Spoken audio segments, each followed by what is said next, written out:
tout le monde, ici Juju tout seul et aujourd'hui vidéo très spéciale car c'est la vidéo bilan de fin d'année. Donc c'est une vidéo qui sera tournée en plusieurs fois, donc vous me verrez habillé différemment au fil du temps, au fil de l'année, pour vous parler des différents films que je n'ai pas reviewés. Donc cette année, donc c'est-à-dire que je ne vais pas reparler des films qu'on a déjà évoqués à Cannes, des films que j'ai déjà évoqués en critique seul ou avec invité. Je vais vous parler des films que je n'ai pas du tout évoqués sur la chaîne, mais que j'ai beaucoup aimé ou pas du tout, mais que j'ai vu l'année. Donc je vais vous évoquer tous les films que j'ai vu l'année qui n'ont pas été reviewés en gros. Et donc je vais faire ça bout par bout, là on est en septembre 2025. Ensuite, je suppose que cette vidéo sortira vers janvier, voire février 2025, où j'aurai essayé de voir tous les films que je tenais à voir de l'année 2025 et que j'estimais comme importants. Donc à partir de là, on va pouvoir commencer. Donc comme je vous l'ai dit, cette vidéo se fait en plusieurs parties. J'essaie de la faire de manière chronologique. Donc il y aura des moments où je serai habillé différemment parce que la période ne sera pas la même de tournage. Et puis je pense que je vais vous faire un top 10 sur mes 10 films préférés de l'année. Et peut-être un top 5 sur mes flops. Mais les flops de mon côté, c'est toujours compliqué à faire parce que je suis pas le youtubeur qui a maté tous les films. Moi je bate que les films qui m'intéressent et en général les films de merde, c'est souvent les films Marvel ou Star Wars parce que comme c'est une franchise que j'aime bien, je me suis obligé de regarder les films de ces franchises-là. Et quand c'est nul, je me prends la merde dans la gueule, quoi. Donc en général, j'ai rarement des flops. J'essaye de regarder de la qualité en général. Après, il n'y aura pas que de la qualité dans cette critique, dans cette vidéo bilan. Donc voilà, donc commençons sans plus attendre cette vidéo bilan avec le premier film. Bien, j'ai vu le film Dragon, un film que je n'aurais pas dû voir, mais le film Dragon est sorti au moment où j'ai fait mon petit voyage à Paris, et c'était pour moi le moment d'enfin découvrir et de vivre une séance de cinéma au Grand Rex, et donc c'est pour ça que j'ai accepté de regarder le film Dragon en compagnie avec Mathieu, d'ailleurs, coucou Mathieu, donc le magicien, parce que sinon, moi Dragon, j'avais pas du tout envie de voir ce film, j'en avais rien à faire, je me retape sa race, mais je l'ai regardé parce que, Grand Rex, du coup, après, ils ont de la chance, j'ai envie de dire DreamWorks, parce que je n'avais aucun souvenir, je n'ai quasiment aucun souvenir des films d'animation. Je crois que j'ai vu que le premier, j'ai peut-être vu le deuxième légèrement, mais je crois que j'ai surtout vu que le premier quand j'étais gosse, et j'en ai quasiment aucun souvenir. Donc l'avantage, c'est que j'ai vu le film en découvrant plus ou moins ce qu'il me montrait, quoi. Donc c'est l'avantage, mais moi, sachez que moi, les remakes, que ce soit Disney, que ce soit DreamWorks, j'évite au possible, en général. J'évite au possible, ça m'intéresse pas. C'est de l'argent facile, je suis pas fan de l'idée. Et je pense que Dragon, ça va un peu dans le cas de remakes ou de suites qu'on est en train de faire comme Gladiator. C'est-à-dire que Dragon, c'est l'occasion. C'est pour ça que moi, je trouve qu'il y a du pour et du contre dans ces situations-là. C'est que il y a des remakes qui sont faits pour le remake et qui sont chiants, et des remakes qui réveillent des genres de cinéma épiques, des genres de cinéma qu'on ne fait plus, parce que les gens sont plus intéressés, parce que si on fait un film sur des Vikings qui s'appelle juste Le Viking, ça va pas marcher, tout le monde s'en fout, on peut pas mettre 150 millions de budget dessus. Mais si on prend une franchise connue que tout le monde aime, comme Dragon, et bien là on va pouvoir faire du film de Viking et de Dragon à gros budget, ça c'est cool. C'est comme Gladiator 2, les péplums on n'en fait plus, et si on faisait une suite à Gladiator, comme ça on ramène des gens, et même si c'est une suite à Gladiator et que c'est chiant de faire une suite à Gladiator, on refait un péplum, et les péplums on en a de moins en moins alors que les péplums c'est bien à la base. C'est comme Pirates des Caraïbes 3, le prochain Pirates des Caraïbes qu'ils essayent de faire depuis tant d'années, on manque cruellement de films de pirates, le seul moyen de ramener des gens pour ressusciter le genre des films de pirates, c'est de refaire un film Pirates des Caraïbes. Donc je vois ces films-là comme une sorte de tentative de ressusciter des franchises perdues ou des genres de cinéma perdus qui mériteraient de revenir et d'intéresser le grand public. Et c'est en ça que je comprends dans un sens l'existence de ce film Dragon pour cette fonction-là. Une fonction logistique et marketing dans un sens, parce que le film en son sein, en tant que propre œuvre, ne sert à rien. Surtout que tu as ce paradoxe qui est très marrant du fait que ce soit le réalisateur des films d'animation qui réalise ce film-là, parce qu'il a dit, je cite approximativement, je suis pas fan des remakes, j'aime pas ça, je veux pas que quelqu'un vole mon œuvre, donc j'ai choisi de remaker mon propre film. Donc le mec il aime pas les remakes, mais il veut pas que quelqu'un remake son truc, donc il fait le remake. Donc il y a un paradoxe qui est assez rigolo là-dessus, qui est assez marrant sur ce que je pense aussi des remakes d'ailleurs, donc je respecte assez c'est bien le réalisateur sur cet aspect-là. Mais le film, je l'ai trouvé sympathique. Je l'ai trouvé fun, je l'ai trouvé cool, j'ai trouvé pas mal, dans le sens où je trouve que le casting est assez réussi, que ce soit Mason Thames, que ce soit la fille de Tandy Newton, Encore non. Elle, je la trouve trop fade. Elle est très très fade dans son jeu là, la fille de Tandy Newton, Nicole Harry Parker je crois. Et du coup t'as Gerard Butler qui reprend le rôle du père, qui jouait déjà dans le film d'animation, qui lui est excellent. Je suis content de voir Gerard Butler dans un film qui est pas un direct ou DVD un peu nul, parce que j'ai l'impression que sa carrière c'est juste ça maintenant. Alors que le mec il avait joué Léonidas dans 300 les gars. Redonnez-nous du vrai Gerard Butler s'il vous plaît, une bonne carrière à Gerard Butler. Mais ça fait du bien de le voir dans un truc qui change, un truc pour enfants, pourquoi pas. Et puis ça lui va très bien, il est super charismatique, très balèze, ça lui va très bien. Tout comme Nick Frost, dans le rôle un peu du mécanicien mentor qui s'est fait couper les membres, qui est très marrant aussi. Le jeune casting est extrêmement caricatural. Les acteurs sont bons, mais sont pas crédibles, dans le sens où ils sont caricaturales donc. Et ça fait très bizarre de voir des personnages caricatural à ce point-là dans un film live action, c'est que t'as vraiment les bullies, des espèces de jumeaux un peu cons qui se détestent, qui ont foutu le feu, littéralement, dans des séquences d'entraînement, le mec super fan geek qui adore les dragons, des trucs comme ça. Je trouve que c'est un peu too much pour un live action et on sent vraiment que je sens que la transition marche pas très bien entre les deux quoi. Notamment parce qu'en vrai même dans le sens où notamment les costumes et les personnages ils sont assez propres physiquement quand même, ils sont pas dégueulasses, c'est pas le Vikings quoi. C'est pas Pirates des Caraïbes où visuellement les mecs on voit qu'ils se sont pas lavés depuis 20 jours, qui portent les mêmes vêtements depuis 5 ans tu vois. Donc je trouve que la DA fait quand même très plastoc malheureusement et je trouve que les personnages sont trop propres, que ce soit le casting. Mason Thames qui joue du coup le héros Harold, il fait bien le taf, il est bon, il a un bon arc, on comprend ce qui se passe. Et la thématique qui est du coup la même, parce que j'ai vu qu'ensuite c'était vraiment un vrai remake, il y a vraiment très peu de différence avec le film d'animation. Oui, la thématique des dragons, de la cohabitation, de la colonisation des mondes des dragons et du fait qu'il faut cohabiter entre eux, les traiter comme des animaux domestiques, comme des peuples conjoints, c'est intéressant. Bien sûr, il y a des parallèles intéressants par rapport à la chasse, par exemple, aux abattoirs d'animaux. Donc, et moi, j'ai toujours eu du mal, c'est que ils ont transformé les designs de tous les dragons en design réaliste, photoréaliste, sauf Croque-Mou. Croque-Mou, quand j'avais vu la bande-annonce du live action, j'ai cru que c'était un fan-made, vous avez repris le Croque-Mou de l'animé, ils l'ont intégré dans le trailer, genre. Et en fait, non, Croque-Mou, il ressemble à ça. Mais je trouve que Croque-Mou, il est beaucoup trop anthropomorphique, genre. Il a trop une tête de chat, il a des yeux trop gros, il a trop une tête d'animation, en fait. Ce qui fait que Croque-Mou, même si... Comme c'est un remake, il y a l'arc narratif qu'il a vécu dans le film d'animation, tu t'attaches à lui, il est mignon, il se comporte comme un chat, il est marrant, etc. Mais c'est un putain de dragon animé dans un film live action, quoi. Donc je trouve que le film, il est très inégal dans cette identité de remake. La musique est cool parce que c'est la musique du film d'animation aussi. Et le combat final avec le dragon qui est absolument gigantesque en live action, il rend plutôt bien le dragon gigantesque. Ça pour le coup, j'ai bien aimé un peu Galactusesque, le dragon de fin. Même si j'ai trouvé la fin un poil décevante où ça vole jusqu'en haut, etc. Mais le rendu du dragon à la fin, pour le coup, au cinéma, au Grand Rex, avec le format extrêmement large, pour le coup, ça passait assez bien, parce qu'on avait vraiment l'écran dans la gueule au Grand Rex. Mais en dehors de ça, l'histoire se suit tranquillement. Peut-être quelques longueurs, parce qu'ils ont élargi le temps par rapport au film d'animation. Mais je peux pas vous dire que c'est un bon film, quoi, parce que c'est un remake. Donc voilà, j'ai passé un bon moment, agréable, c'était drôle pour les enfants, c'était sympathique, et vraiment, j'ai vraiment rien de plus à dire que ça, quoi, ça reste...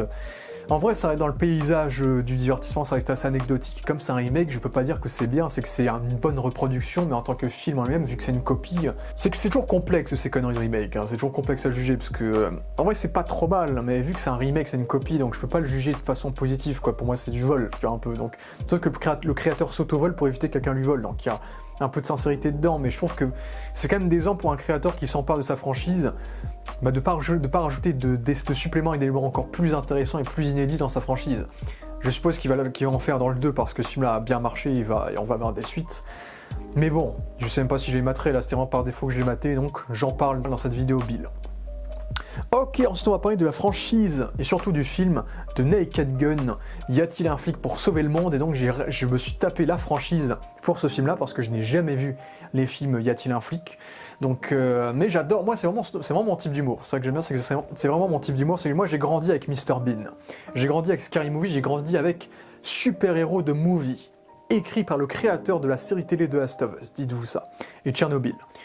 Moi j'ai grandi avec cet humour-là, moi j'adore cet humour, j'adore l'humour de la spoof comédie, cet humour complètement surréaliste où t'as les réactions des personnages qui peuvent être totalement opposées avec les actions qui s'y passent, et t'as un personnage qui peut se couper un bras et tout va bien, on s'en fout, où il y a une déconnexion totale de la réalité, et il y a quasiment pas de conséquences aux effets qu'on a dans cet humour-là, et c'est vraiment un humour qui me fait vraiment marrer.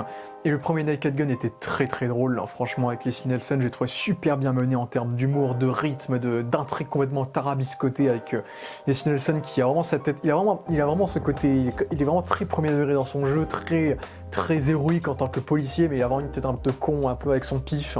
Et c'est cette relation anti-femme fatale avec Priscilla Presley. Et d'ailleurs, c'est très satisfaisant de voir O.J. Simpson se casser la gueule dans tous les films, notamment quand tu sais ce qu'il est au final. D'ailleurs, il y a un bon gag sur lui qui était dans la bande-annonce du nouveau avec Liam Neeson. Et le 2 m'avait déçu. Le 2, j'aurais aimé le 2 va pas assez loin. Je trouve le 2 est assez décevant dans ses castings, dans ses choix. Et je trouve que le 3 relève le niveau, même si pour moi, c'est pas au niveau du 1 qui est pour moi très difficile à battre dans ce, pour moi, le 1 c'est vraiment un classique du genre. Mais la trilogie en elle-même, je la trouve assez inégale. Et pour le coup, absolument personne ne s'attendait à ce qu'on ait une sorte de revival de cette franchise en 2025, avec du coup... c'est une suite spirituelle, c'est littéralement une suite, vu qu'on suit le fils de Frank Drebin, donc Frank Drebin Jr., interprété par Liam Neeson, pour avoir une petite histoire de flic contre un super vilain, comme tous les films, donc c'est pas une histoire qui est franchement originale. Mais Akiva Schaffer, contrairement à énormément de résurrections de franchises que l'on a dans ces années-là, 2010-2020, qu'on s'est tapé durant toutes ces années, je trouve, arrive complètement à respecter le ton et la sève de la trilogie originale. Pour le coup, c'est que, en voyant ce film, j'ai vraiment l'impression de voir le 4e film de la trilogie, quoi. Pour moi, c'est le même ton, c'est le même style, c'est le même type d'humour. On va pas politiser le truc pour faire quelque chose de plus orienté ou quoi que ce soit. Non, là, on fait du Naked Gun en 2025, en fait. Et c'est ce que j'aime bien, c'est ce que j'aime avec le casting de Liam Neeson, c'est que Liam Neeson, c'est quelqu'un qui a joué beaucoup de rôles dramatiques, et donc le voir jouer un rôle comique, je trouve que ça lui va bien, parce qu'en fait, il joue un rôle, il est sérieux dans son intonation, mais il est con dans la manière dont il délivre ses lignes et dans la manière dont son personnage est caractérisé. Du coup, je trouve que l'humour marche bien, et puis ça crée un parallèle aussi avec sa carrière, qui était très orientée direct to DVD pour actionneur avec Taken par exemple. Donc c'est aussi une parodie de sa propre carrière à lui, ce qui est assez marrant. Et sa relation également avec du coup Pamela Anderson, qui fait un petit comeback qui fait plaisir, est assez cool. Et même le méchant, donc Danny Huston, qui est un acteur qui a vraiment une carrière très moyenne, alors que c'est un excellent acteur. Il joue tout le temps des méchants dans des films de merde en fait. Et là il joue le méchant encore une fois, ce qui m'avait un peu déçu quand j'ai vu le film. Mais je crois qu'il joue le meilleur méchant de la saga. Je pense que c'est le méchant le plus fun de la saga. Il a un plan complètement barré. Il a une relation presque de respect qui devient presque une relation de best bro avec Frank Drebin Jr. qui est très très drôle. Et je trouve que le méchant dans le méchant est assez fun. Je trouve que lui aussi il s'amuse beaucoup, du coup, Danny Huston. Donc il a sa place dans le film. Il y a des petits caméos assez marrants. Il y a une manière qu'ils ont utilisée pour essayer de ramener entre guillemets Leslie Nielsen, en tout cas son père, à Liam Neeson, qui est assez complètement barré, complètement et respectueuse aussi. Respectueux, il n'y a pas de de-aging ou quoi que ce soit, qui est assez marrant aussi. Et le plot du film est pas super intéressant, mais le film il fait 1h25 comme les anciens, on respecte les codes de la saga. Juste dommage qu'on n'ait pas le générique culte de tous les films où t'as la voiture et gyrophare qui se baladent dans des endroits qui n'ont aucun sens. Ça, on l'a juste en générique de fin où il recycle un des vieux génériques. Et ça, c'est un peu dommage. J'aurais aimé qu'on ait une modernisation de ce générique-là. Après, le générique qu'ils nous ont mis dans ce film est très drôle aussi, j'ai envie de dire. Parce que ce film brise beaucoup le 4e mur. Genre la fin, c'est un brisage au 4e mur qui est très drôle, la fin après le générique aussi. Et il y a plein de types d'humour qui m'ont fait rire, genre les vannes de la bonne annonce par exemple, que je peux spoiler du coup, où t'as lui qui se fringue en fille et qui arrache des bras et qui fait du bullying avec les criminels. Et même là le début du film, t'as le méchant en plus, j'aime beaucoup cet acteur là qui ressemble à Elon Musk, là joué tout en son nom. Le plot device du film, le nom du plot device s'appelle plot device quoi. Et ça à chaque fois que j'y pense, ça me fait marrer, c'est n'importe quoi comme délire. Même le chant de Pamela Anderson qui reprend un peu le chant cassé aussi de Priscilla Presley qui est très marrant. Et la fameuse séquence où on pense que Priscilla Presley suce de Liam Neeson qui était dans la bande-annonce, qui est extrêmement drôle. Il y a une parodie de Mission Impossible 6 qui est drôle aussi. Il y a une séquence avec Cody Rhodes qui est assez fun aussi, qui est assez marrant sur qui critique les violences policières, qui est assez drôle également. Donc, et il y a plus d'action, je trouve. Il y a beaucoup de scènes d'action dans ce film. Il y a une scène d'action qui parodie un peu Matrix, qui est assez drôle. Mais l'action est bien foutue. C'est que visuellement le film c'est une comédie, donc il n'y a pas un grand travail de la photo, il n'y a pas un grand travail visuel, mais le film franchement respecte vraiment le ton et la mise en scène et l'humour et le style et l'ambiance que la dernière trilogie nous donnait. Et pour moi, personnellement, je pense que c'est mon préféré après le 1. Je pense que le 1 reste imbattable, mais celui-là, il m'a vraiment fait kiffer. J'ai trouvé... Je vois pas comment on peut être déçu, en fait. Je trouve qu'on est vraiment fidèle à ce qu'on a eu avant. Et pour moi, la trilogie originale, elle est pas extraordinaire. Voilà, il y a que le 1 qui est bien. Et celui-là, pour moi, j'ai vraiment passé un super moment devant. Et franchement, je vois tout le monde remettre tous les mêmes sur Internet. Le même où t'as Liam Neeson qui met son ADN sur l'arme du crime et tout. C'est complètement barré, quoi. Il y a une séquence de rêve, d'hallucination avec un bonhomme de neige et tout. Non, franchement, il faut le voir pour le croire. Voir si vous aimez ce type d'humour-là, la Mr Bean complètement barré, qui n'a aucun putain de sens. Ah, vous avez kiffé. Je pense que vous avez kiffé de Naked Gun. Franchement, ça méritait pas forcément d'exister, mais ça a sa place. Ça peut exister, c'est très bien comme ça.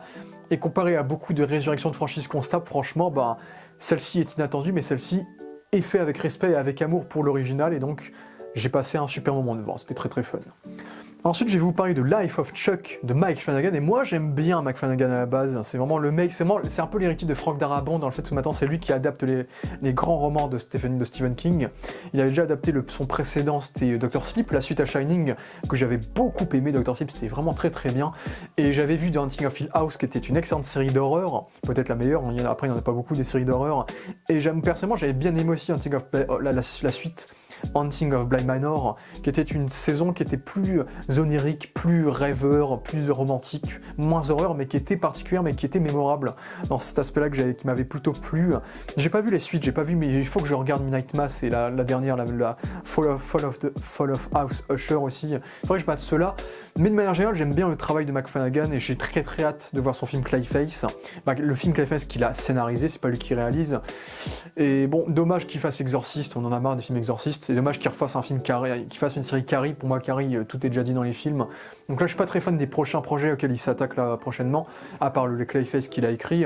Mais ce film-là, c'est un film qui est très particulier dans sa filmographie parce que bien sûr c'est encore une nouvelle adaptation d'une nouvelle cette fois de Stephen King qu'il avait lu durant le Covid et qui l'avait touché émotionnellement. Et c'est pas une nouvelle horrifique de Stephen King. C'est une nouvelle qui est beaucoup plus humaine, beaucoup plus existentielle, c'est vraiment une histoire existentielle et qui est beaucoup plus métaphorique en fait. C'est qu'il y a quelques bribes d'horreur mais légèrement... En fait c'est pas de l'horreur, c'est une ambiance en fait. C'est qu'il y a une ambiance qui nous fait peur en fait. C'est que le film... Life of Chuck se déroule à l'envers. C'est qu'on commence par le troisième acte et on termine par le premier acte. Et malgré tout, malgré cet inversement des actes complètement inhabituel, ça marche.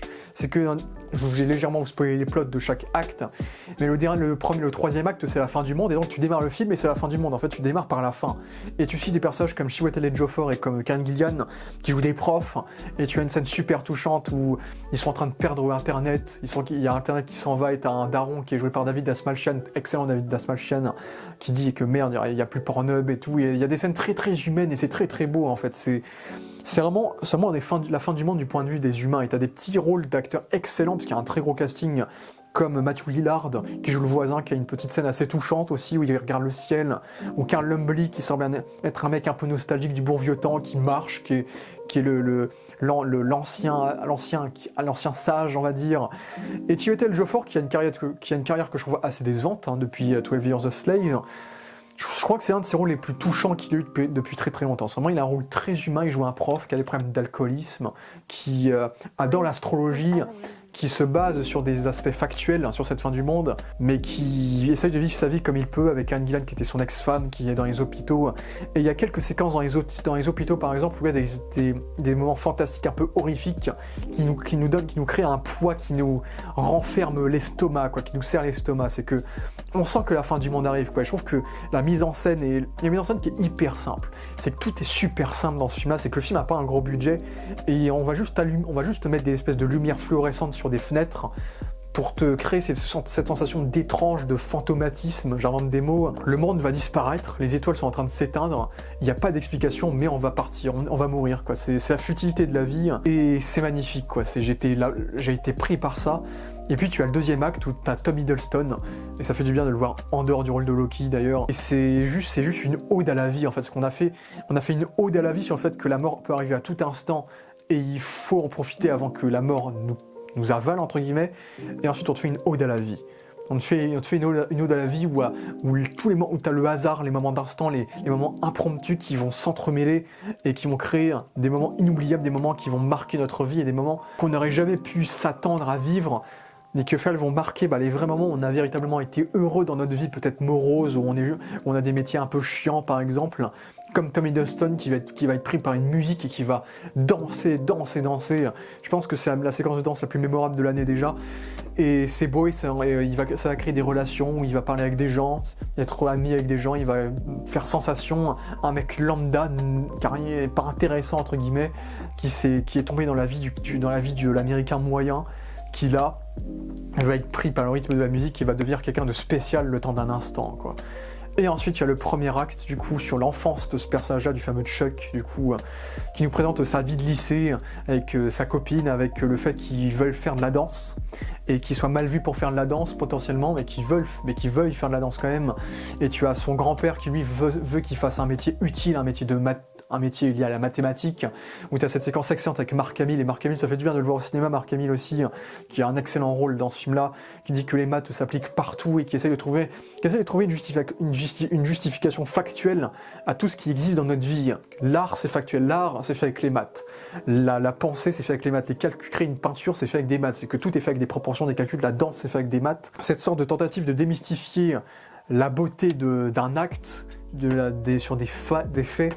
Je trouve que c'est une confrontation thématique qui est super intéressante dans ce film, qui fait que le film est complexe comme dans cette thématique, mais il ne nous empêche pas de rêver. Parce qu'on essaye peut-être de trouver des arguments pour empêcher de nous faire rêver, mais le film va nous faire rêver quand même. C'est son objectif, c'est nous faire rêver, c'est danser, s'amuser, danser avec les gens qu'on aime, et être entouré de nos proches, tout en ayant ces quelques séquences d'horreur où tu as par exemple une chambre que tu n'as pas le droit d'ouvrir et qui contient un contenu extrêmement important, qui est ce contenu qu'en fait, oui, peut-être qu'en face de toi, tu vois ta faim, ta futilité, mais il faut pas que tu penses à ça. Il faut que tu penses au temps qui te reste et à la façon dont tu vas exploiter le temps qui te reste pour vivre, en fait. Et c'est ça la beauté de ce film, c'est la beauté de vivez votre vie. La vie, il y a des morts dans la vie, il y a votre mort qui va subvenir au cours de votre vie pour conclure votre vie, il y a des accidents, il y a des éléments catastrophes qui peuvent entacher un peu vos rêves, mais vivez vos rêves, et ce film m'a pris aux tripes, et les bandes annonces étaient déjà extraordinaires, et le film est tout autant. Pour moi, c'est l'un des coups de cœur de l'année, à l'heure actuelle où je tourne cette critique, c'est peut-être mon film préféré de l'année, mais je trouve que Mike Flanagan m'a beaucoup surpris, c'est que c'est un film extrêmement touchant, qui s'éloigne un peu plus des œuvres horrifiques qu'il avait fait auparavant. Mais le casting, tout le monde est excellent, l'écriture, le scénario, le rythme, la réa est peut-être très très simple, mais très efficace dans cette simplicité. C'est que c'est un film qui c'est pas un film tire-larme à cliché, comme dans les années 90, quoi. C'est un film tire-larme, mais qui est tire-larme parce que c'est bien fait, tout simplement, en fait. Et pour moi, il n'y a rien de plus à dire que ça. Ensuite, je vais parler du film de Surfer de Lorcan Finnegan, je crois. J'ai peut-être un peu démonté son nom. Mais Lorcan Finnegan, c'est un réalisateur qui avait fait Vivarium. J'ai vu Vivarium après ce film-là, après de Surfer. Et Vivarium, je me suis pris un sacré choc. Je m'y attendais pas du tout avec ce film-là. C'est que Vivarium, c'est vraiment le film, je crois que c'est le film le plus froid, le plus injuste, le plus bâtard que j'ai vu depuis Funny Games, l'original d'Anneke. Là, vraiment, le film, j'ai trouvé tellement cruel envers ces personnages qui sont enfermés dans un huis clos ouvert, horrible, artificiel, avec des maisons, En fait, c'est un film qui transforme l'humain en vivarium, en fait. Et donc, je vais pas vous dire plus, mais c'est un film qui est extrêmement intéressant. Et de Surfer, ça avait l'air très très barré, connaissant la carrière très très barrée de Nicolas Cage.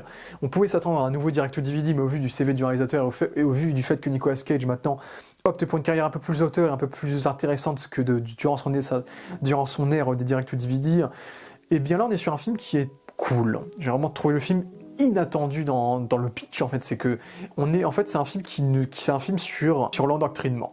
C'est un film sur l'endoctrinement, c'est un film sur la condition humaine, et on arrive à raconter des choses pareilles sur un mec qui veut surfer avec son fils, qui a vécu au State toute sa vie, qui revient à sa vie d'enfance en Australie, à la plage de son enfance. Il est considéré comme un étranger par l'espèce de groupe qui mène cette plage et qui lui interdisent d'aller à cette plage et de surfer sur ses rives. Donc c'est un pitch super simple, mais c'est un pitch qui va te créer une sorte de slow burn, un peu comme Chute Libre par exemple, ou Eddington par exemple, où tu vas voir un homme riche comme Nicolas Cage être dépourvu de sa richesse, de ses vêtements, de sa santé, de sa routine, même de son honneur aussi. Et c'est un film qui te prend au trip parce que la réalisation est complètement barrée. La réalisation a des idées de partout. C'est un film qui va à fond dans son idée de film de surfeur. C'est que la musique est extraordinaire. C'est une musique vraiment de paradis, style Bahamas. On dirait une musique d'un film de fantasy, tellement la BO fait très rêveuse, et c'est très très marquant comme esthétique. La photographie qui est très très éclairée, c'est que on a poussé à fond l'exposition de la saturation de l'image. C'est que là la peau est rouge, les cheveux roux de Nicolas Cage sont ultra roux. Ça sent la sueur, ça sent le soleil. Et j'ai rarement vu un film aussi coloré où le contraste fait que toutes les couleurs clair, pop de fou dans l'image, et ça c'est super beau également. Et la réalisation a plein d'idées, c'est que tu as des plans fisheye placés dans des endroits très particuliers, tu as de la steadicam qui suit le visage de Nicolas Cage qui est en train de partir en cacahuète, tu as l'image qui va se déformer avec des espèces de filtres, de vagues par-dessus, tu as des imageries aussi presque hallucinatoires qui vont aussi déformer des éléments. La réalisation est complètement barrée.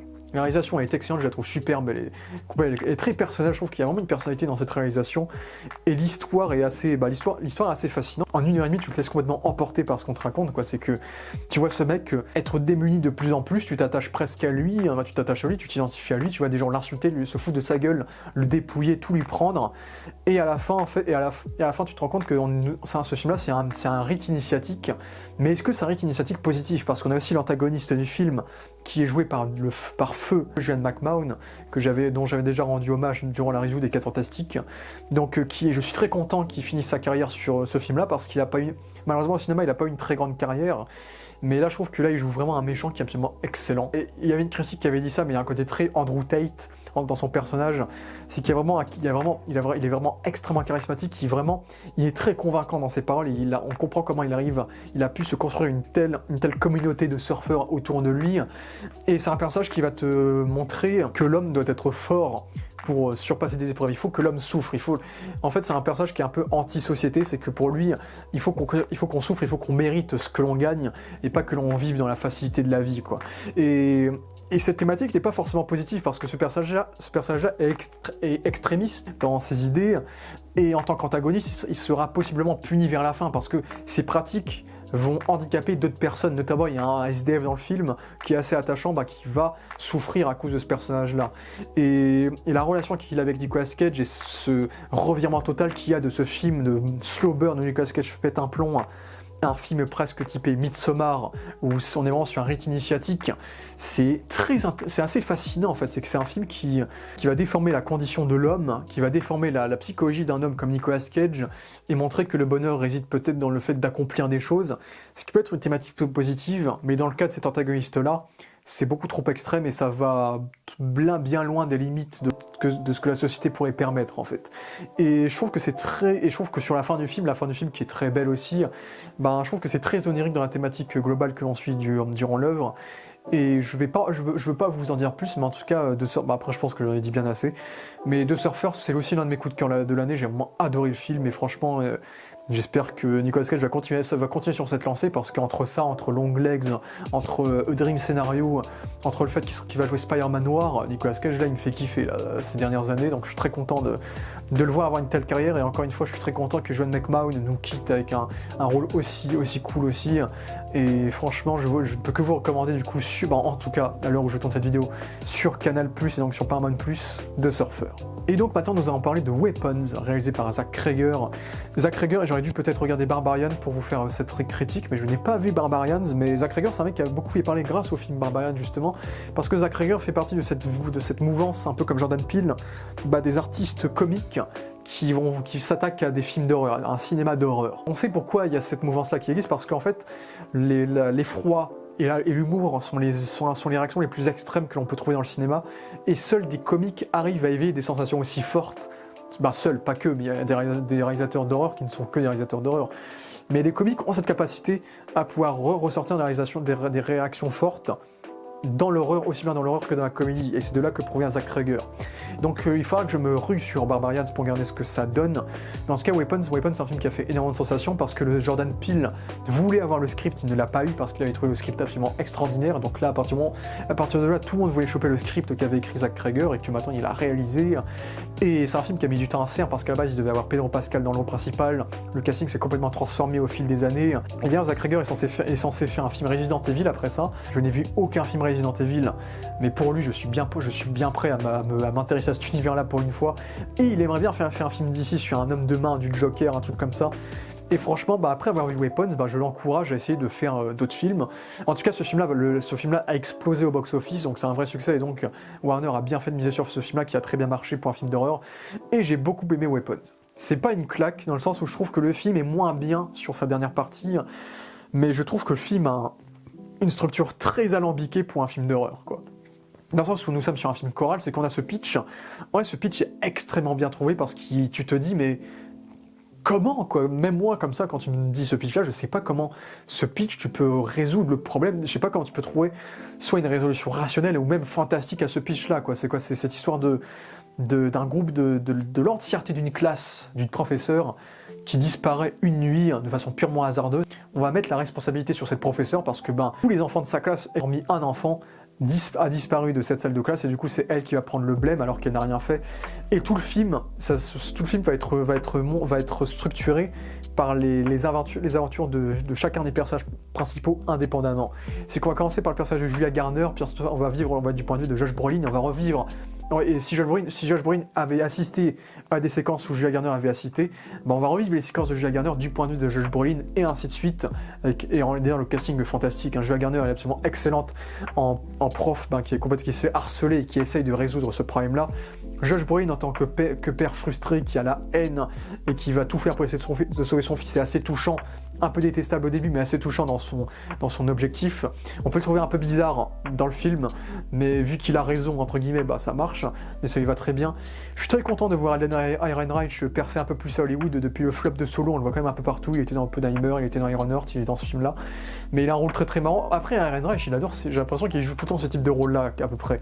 Moi, ses rôles un peu de sous-merde, c'est un peu le rôle qu'il jouait dans Ironheart, ce rôle de flic, qui a des romances quand même, mais qui est un peu con, qui fait des conneries, qui essaie de se protéger, qui reste fondamentalement un mauvais flic, qui fait des conneries, ça marche très très bien. Tu as aussi l'acteur Austin Abrams, je crois il s'appelle, il aurait dû jouer Sentry à une époque, il était en discussion, qui joue le Junkie, il est très très drôle lui aussi le Junkie, il a un arc qui est complètement barré, et franchement l'acteur aussi est vraiment excellent, et lui en plus son arc relève de l'accident, donc c'est l'accident qui va se relier à l'intrigue et ça marche très très bien. Tu as Benedict Wong qui me fait beaucoup de peine dans ce film là par rapport à ce qu'il subit.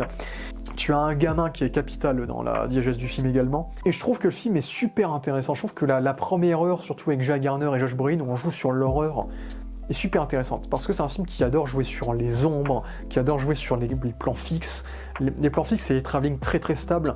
Et c'est un film qui adore suivre les personnages.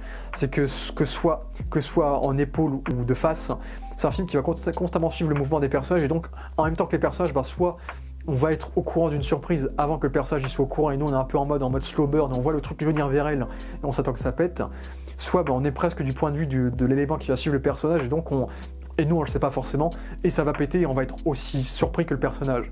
Et il y a 2-3 jumpscares dans le film qui m'ont eu.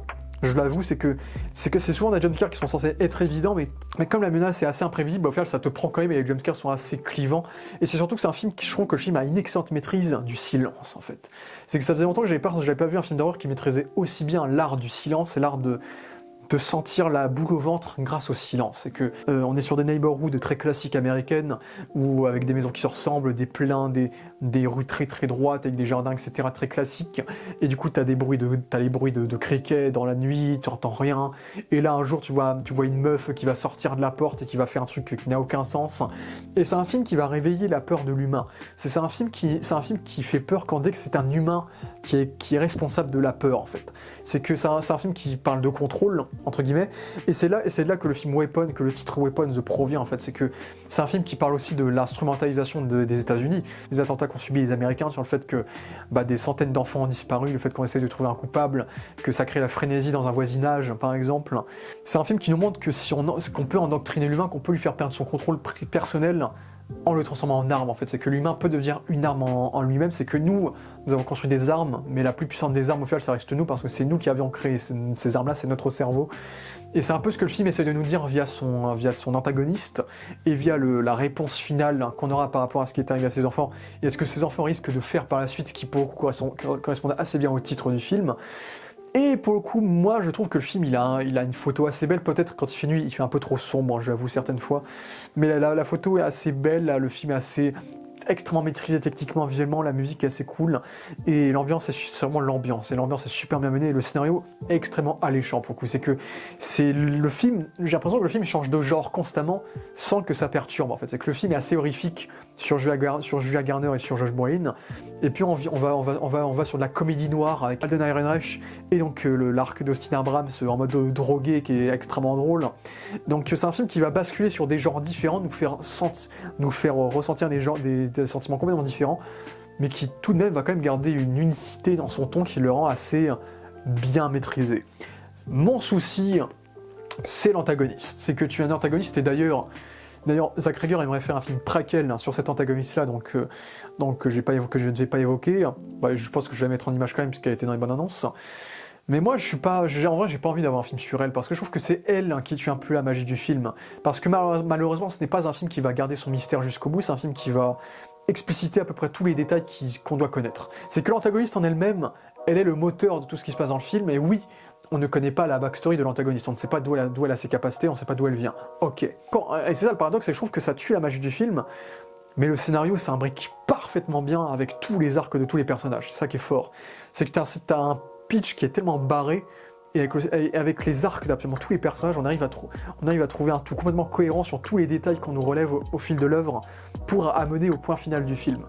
Mais ça tue quand même la magie, je trouve, parce que à un moment donné, on a des éléments de réponse, on comprend comment les enfants ont disparu, on comprend quelle est la raison de pourquoi ces enfants ont disparu, on donne un visage à la menace qui a causé cette disparition, et une fois qu'on donne un visage à cette menace, et même si l'actrice est excellente, et même si elle a un côté creepy qui marche bien, qui la rend assez mémorable quand même, je trouve que le film, même si le film après reste très bien, c'est que le combat final, le climax est assez cool, assez crade et assez violent d'ailleurs, assez traumatisant, parce que c'est un film qui traite du traumatisme, dans un sens par rapport à ça, mais je trouve qu'on perd de la magie, quoi. C'est qu'on te donne les réponses, on sait qui est qui, on sait qui a causé quoi, et du coup je trouve que on est beaucoup moins impliqué dans le film, parce que tu sais qu'il y a une tangibilité au fantastique. Il y a une tangibilité qui enlève le fait que l'élément était invisible et menaçante, parce que maintenant elle est visible. Et même si le film reste très bien fait, très bien mené sur sa continuité globale, et que j'ai passé un super moment devant tout le long du film, à la fin j'étais quand même moins pris qu'au début, quoi. Donc c'est pour ça que je dirais que Weapons, c'est pas la claque que j'ai vu tout le monde se prendre, parce que j'ai vu des gens, pour eux c'est le meilleur film d'horreur de la décennie, et en effet c'est l'un des meilleurs films d'horreur de l'année, ça c'est clair. C'est en tout cas un film d'horreur qui est très osé dans sa structure et dans son pitch, et qui assume son idée, mais malheureusement je trouve que les éléments de réponse tuent l'ambiance qu'on avait au début, l'ambiance cachée, pesante qu'on avait, parce que maintenant on pose un visage à la menace, et une fois qu'on connaît la menace, on n'a plus ce mystère qui nous prenait au début, quoi. Donc j'aurais peut-être aimé avoir un film encore plus flou dans son déroulé que ce qu'on a eu. Là, le film est trop factuel, et ce serait le défaut que je lui donnerais. Mais dans tout cas, ça reste un très bon film que je vous recommande.